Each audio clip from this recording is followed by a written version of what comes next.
7 points आज आपको बता रहा हूं, याद रखिए। सबसे पहले याद रखें, जिसका लिया है उसका लौटाना है।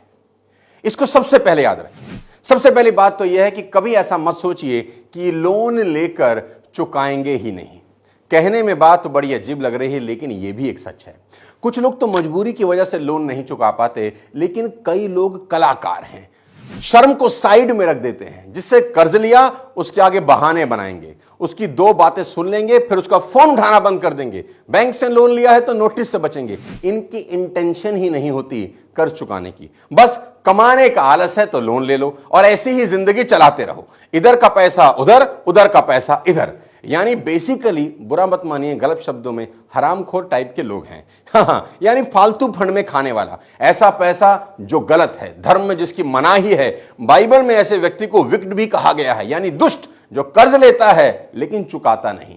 अगर आप ऐसे हैं तो प्लीज हाथ जोड़ के विनती है, थोड़ी खुददारी लाइए, जिनका लिया है लौटा दीजिए। Point number 2, loan for need और डिजायर।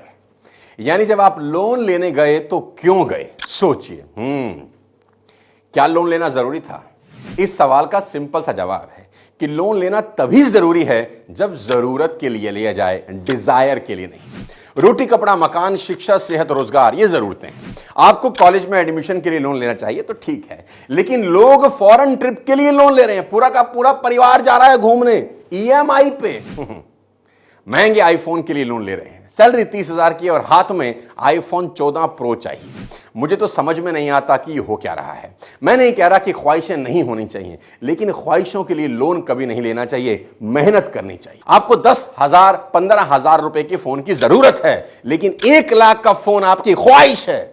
मैं नहीं कह रहा ख्वाहिशें मत पालिए, लेकिन दोस्त मेहनत करके ख्वाहिश पूरी करिए, ईएमआई से नहीं। इसी तरह 6-7 लाख रुपए की कार एक जरूरत है, लेकिन 40 लाख रुपए की फॉर्च्यूनर एक ख्वाहिश है। ख्वाहिशें पूरी करिए, लेकिन मेहनत करके। पॉइंट नंबर 3, कैंची उठाएं और अभी के अभी अपने सभी क्रेडिट कार्ड को काट दें। ये मेरी पर्सनल सजेशन है।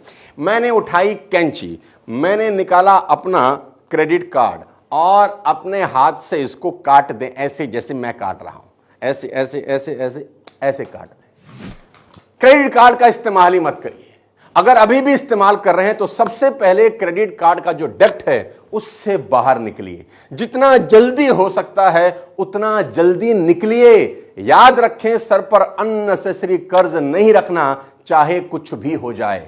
साथ ही साथ फर्जी लोन ऐप और अनलाइसेंस्ड प्राइवेट मनी लेंडर से कई कोस की दूरी बना लें। कुछ हो जाए, इनसे उधार नहीं लेना, मतलब नहीं लेना। और ये लोग अगर आपको परेशान कर रहे हैं तो सबसे पहले अपने घर में इसकी जानकारी दें। डरिए मत, क्योंकि ये लोग आपके डर का ही फायदा उठा रहे हैं। अपने घर वालों से कभी कुछ ना छुपाएं। गलती हो गई, एक्सेप्ट कर लीजिए। आपके घर वाले आपके सबसे बड़े वेल विशर हैं। और अगर जिनसे कर्ज लिया वो ज्यादा ही टॉर्चर करने लगे तो अपने पास के पुलिस स्टेशन में कंप्लेंट करें।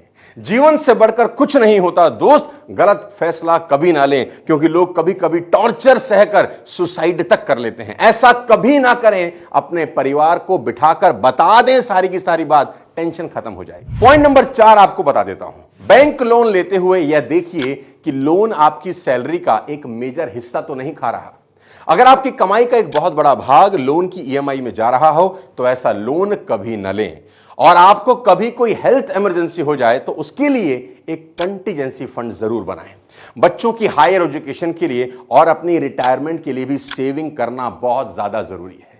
यह नहीं होना चाहिए कि हर महीने सैलरी आई, प्रॉफिट आया और खत्म हो गया। कई सालों के बाद भी कोई सेविंग नहीं। बचाने की आदत डालें, कर्ज की शायद जरूरत ही ना पड़े। सैलरी या प्रॉफिट जैसे ही हो उसका एक निश्चित परसेंटेज 10% और 15% तुरंत एक दूसरे अकाउंट में ट्रांसफर कर दें, जिसको कभी हाथ ना लगाएं। आप देखेंगे कुछ सालों के बाद आपके पास एक अच्छा खासा फंड होगा। पॉइंट नंबर 5, इंपल्सिव बाइंग से हमेशा बचें। कोई चीज दिख गई, पसंद आ गई तो यह नहीं झट से खरीद लिया।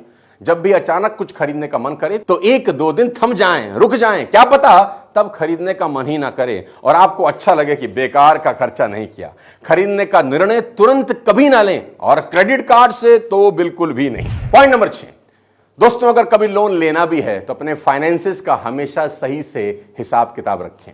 यहां बात आती है अच्छे कर्ज की। जी हां, कर्ज अच्छा भी होता है, कुछ कर्ज अच्छे भी होते हैं जो समस्या बढ़ाते नहीं बल्कि आपकी समस्या सुलझाते हैं। अच्छा कर्ज यानी वह कर्ज जो जरूरत के लिए है, लग्जरी के लिए नहीं, और वह भी तब जब आपके पास रीपेमेंट का प्रॉपर प्लान हो।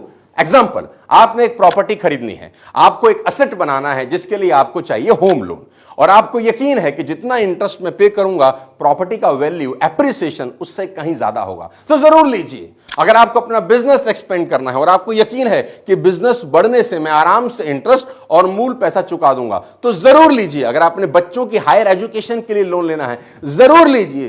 कुछ दाग अच्छे भी होते हैं। पॉइंट नंबर 7, सबसे आखिरी में, बहुत ध्यान से सुनिए। लोन आपको केवल फाइनेंशियली हर्ट नहीं करता बल्कि यह आपकी लाइफ पर एक बहुत मेजर इंपैक्ट डाल सकता है। आपकी मेंटल हेल्थ से लेकर आपकी लाइफ के डिसीजंस तक। कई लोग हैं जो जॉब के 6-7 साल में सेविंग करते हैं और फिर अपना पैशन परस्यू करने के लिए जॉब छोड़ देते हैं, लेकिन जो इंसान डेब्ट ट्रैप में फंसा हुआ है वह जॉब छोड़ ही नहीं सकता। कंपनी को भी पता है कि यही कहीं जाने वाला नहीं है, इसकी किस्तें बंधी हुई हैं, उसको खूब खूब खूब निचोड़ा जाता है, 15-16 घंटे काम कराया जाता है। इस चक्रव्यूह से आप निकल ही नहीं पा रहे और अचानक रिसेशन आया, जॉब छूट गई, सबसे बुरा हाल हुआ। यह लाखों लोगों की सच्ची कहानी है। साथियों, कोई और आपको कंट्रोल में रखे इससे बेहतर है कि आप खुद को कंट्रोल में रखें। फिजिकल डिसिप्लिन मेंटेन जरूर करें। बाकी प्रॉब्लम्स पर तो मैं आपको कह सकता हूं कि पॉजिटिव सोचो, अच्छा सोचो, लेकिन लोन डेब्ट ट्रैप एक ऐसी प्रॉब्लम है जो पॉजिटिव सोच से बदलने वाली नहीं। ये एक बहुत रियल प्रॉब्लम है। इसलिए कर्ज के जाल में कभी ना फंसें। बड़े सपने जरूर देखें पर उतनी ही मेहनत भी करें। बिना मेहनत के रातों रात अमीर होने और दिखने के ख्वाब ना देखें।